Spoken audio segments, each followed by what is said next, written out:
Everyone, आज हम बात करेंगे क्लास 10 के चैप्टर फर्स्ट रियल नंबर की एक्सरसाइज 1.4 के बारे में। ये इस चैप्टर की लास्ट एक्सरसाइज है और इसमें हम पढ़ेंगे टर्मिनेटिंग और नॉन टर्मिनेटिंग। टर्मिनेटिंग और नॉन टर्मिनेटिंग हम जानते हैं क्या होते हैं। टर्मिनेटिंग होती है हमारी जो 2 की पावर n मल्टीप्लाई 5 की पावर n की फॉर्म में होती है और नॉन टर्मिनेटिंग इस फॉर्म में नहीं होती है। तो हमें क्या करना है, without actually performing the long division state whether the following rational number will have a terminating expansion और a non terminating decimal expansion. हमें ये बताना है, हमें बिना डिवाइड दिए ये बताना है कि ये टर्मिनेटिंग है या नॉन टर्मिनेटिंग है। तो बस हम चेक करेंगे कि जो इसका डिनोमिनेटर है वो 2 की पावर m मल्टीप्लाई 5 की पावर n की फॉर्म में है या नहीं है। तो हम पहला क्वेश्चन लेते हैं। पहला क्वेश्चन है हमारा 13/3125। तो हम क्या करेंगे, 3125 के फैक्टर्स करेंगे। 3125, 5 6 30, 5 2 10, 50। फिर 5 से ये कैंसिल होगा कितने टाइम, 1। ये हो गया 5 2 10, 5 अगेन ये 25 टाइम, ये 5 टाइम्स एंड ये 1 टाइम्स। तो इसको हम क्या लिख सकते हैं, आंसर हो गया इसका 13/5 की पावर 5। अब मैंने जो टर्मिनेटिंग और नॉन टर्मिनेटिंग वाली वीडियो थी उसमें बहुत क्लियरली बताया था कि अगर ये केवल 5 के फैक्टर में हो या केवल 2 के फैक्टर में हो या 5 और 2 के फैक्टर में हो तो ये क्या होगा, टर्मिनेटिंग होगा।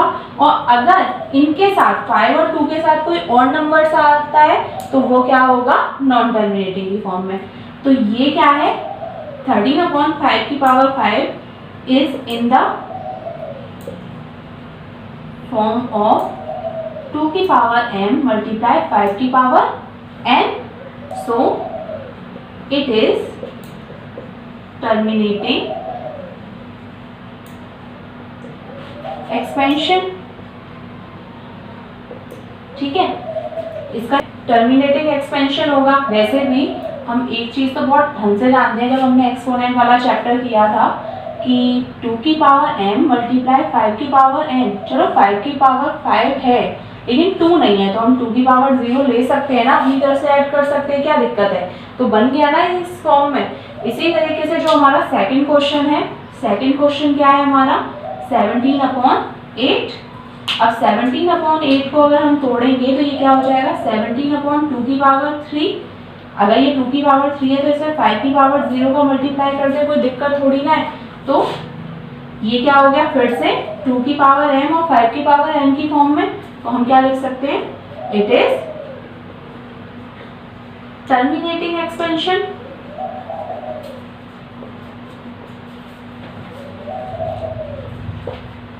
ठीक है, उसके बाद हम नेक्स्ट क्वेश्चन लेते हैं। थर्ड क्वेश्चन है हमारा, इसमें 64/455। तो हम 455 के फैक्टर करते हैं। तो ये हो गया 5 से 5 9 1, ये 13 से 7 टाइम्स और 7 7। अगर हम इसके फैक्टर करेंगे तो ये क्या हो गया, 5 multiply 13 multiply 7 is not in the form, not of the form 2 की पावर m 5 की पावर n नहीं है ना, क्योंकि 5 तो है 2 नहीं है। 2 नहीं होता तो भी हमें कोई दिक्कत नहीं थी, लेकिन इसके साथ क्या आ रहा है, 13 और 7 भी आ रहा है। तो हम इसमें क्या लिखेंगे, इट इज नॉन टर्मिनेटिंग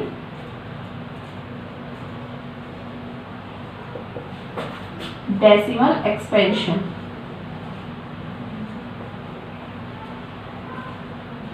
ठीक है, इसी तरीके से फोर्थ क्वेश्चन करेंगे हम।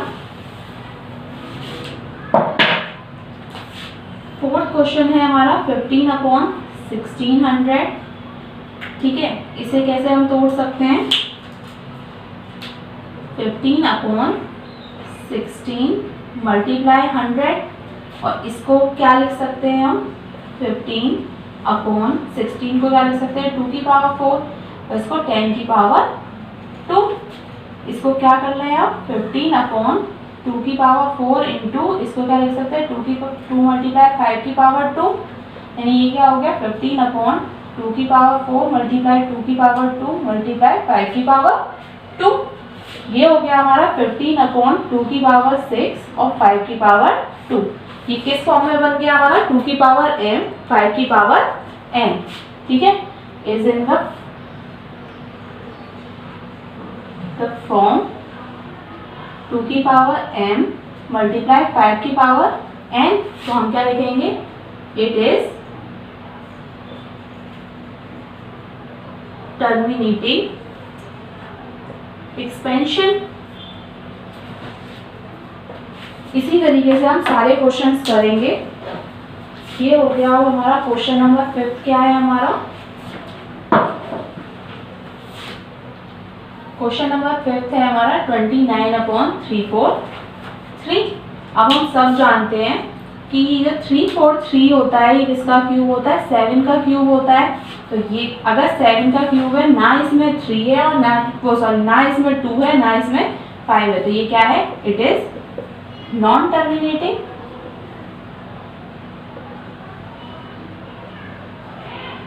Decimal expansion.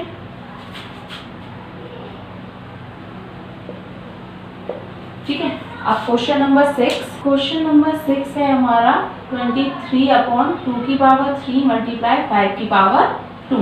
ये तो ऑलरेडी हमें किस फॉर्म में दे रखा है? 1/2 की पावर m मल्टीप्लाई 5 की पावर n की फॉर्म में। तो इसका आंसर क्या लिख देंगे? इट इज टर्मिनेटिंग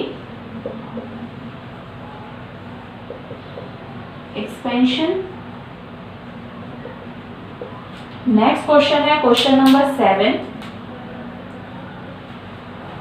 ये हमारा 129/2 की पावर 2 मल्टीप्लाई 5 की पावर 7 मल्टीप्लाई 7 की पावर 5। ये हमारा 1/2 की पावर m मल्टीप्लाई 5 की पावर n की फॉर्म में नहीं है। 2 और 5 तो है, साथ में ही साथ क्या है? इसमें 7 भी है। तो इसे क्या लिखेंगे? इट इज नॉन टर्मिनेटिंग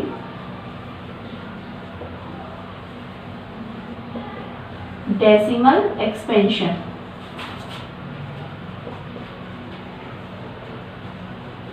ठीक है, अब क्वेश्चन नंबर 8। क्वेश्चन नंबर 8 है हमारा 6/15। इसको हम 6/15 को किस तरीके से लिख सकते हैं? 6/3 मल्टीप्लाई 5, 3 5 से 15। It is not also in the form of 2 की पावर m मल्टीप्लाई 5 की पावर n। इसमें भी क्या आ रहा है? 3 आ रहा है। तो it is non terminating decimal expansion.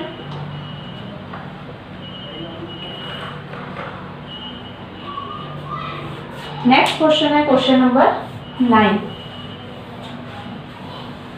दो क्वेश्चन बचे हैं हमारे 9 और 10।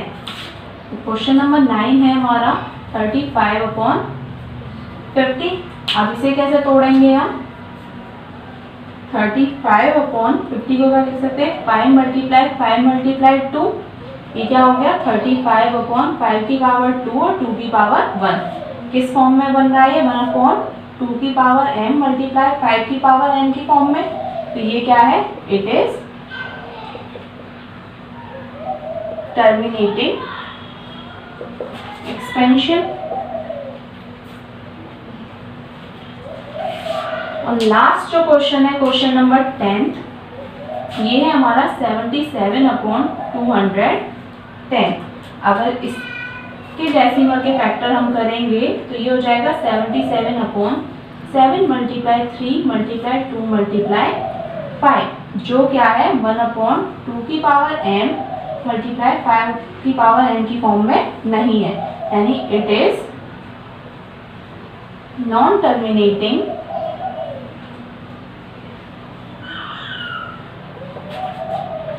Decimal expansion.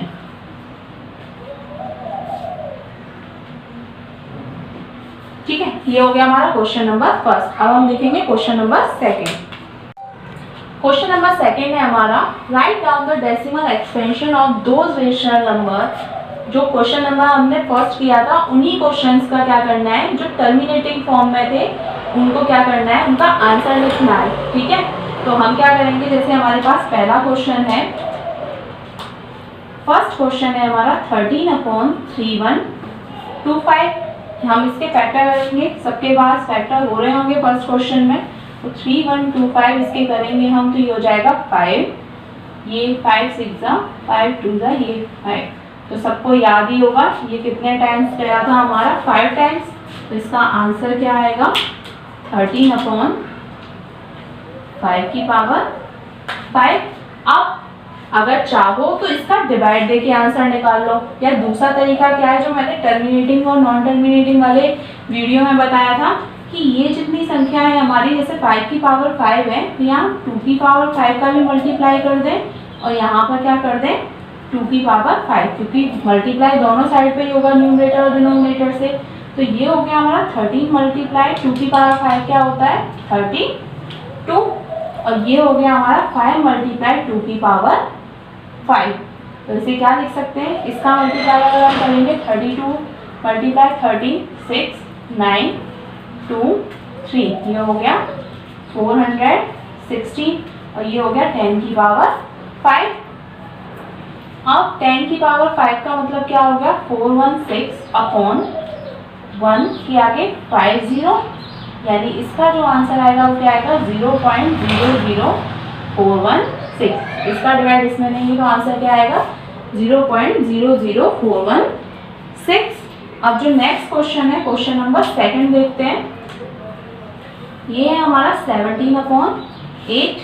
इसका सॉल्यूशन भी इसी तरीके से करेंगे हम। तो ये हो जाएगा 17/2 की पावर 3।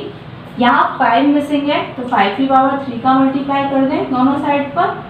ये हो गया हमारा 17 मल्टीप्लाई 125, और ये हो गया 2 मल्टीप्लाई 5 की पावर 3। अब मल्टीप्लाई कर लेते हैं, ये हो गया 125 मल्टीप्लाई 17।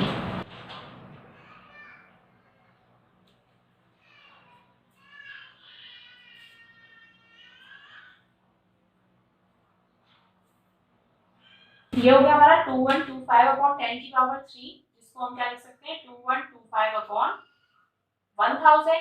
इसका आंसर क्या आएगा 2.125। थर्ड क्वेश्चन है हमारा 64/455। अगर 455 के अगर हम फैक्टर करते हैं तो 5 9 1, ये हो गया 730। ठीक है, तो इसका ये किस फॉर्म में बन रहा है हमारा 5 मल्टीप्लाई 7 मल्टीप्लाई 30, यानी ये क्या है नॉन टर्मिनेटिंग डेसिमल एक्सपेंशन।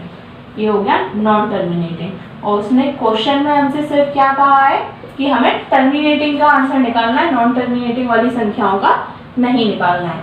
इसी तरीके से जो फोर्थ क्वेश्चन है हमारा, ये क्या है 15/1600। इसको हम कैसे लिख सकते हैं 15 ये हो गया हमारा 2 की पावर 4 मल्टीप्लाई 5 मल्टीप्लाई 2 की पावर 2, ये हो गया 15/2 की पावर 6 मल्टीप्लाई 5 की पावर 2। अब इसको हमें डिवाइड करना है, तो ये तो 2 की पावर 6 है और ये 5 की पावर 2 है। इसको 5 की पावर 6 करने के लिए 5 की पावर 4 का मल्टीप्लाई यहाँ और 5 की पावर 4 का मल्टीप्लाई यहाँ, ये हो गया 5 मल्टीप्लाई, और 5 की पावर 4 क्या होती है 625 अपॉन, और ये हो गया 2 मल्टीप्लाई 5 की पावर 6, क्योंकि 6 है। अब इसका मल्टीप्लाई हम इससे करेंगे तो ये हो जाएगा 625 मल्टीप्लाई 15।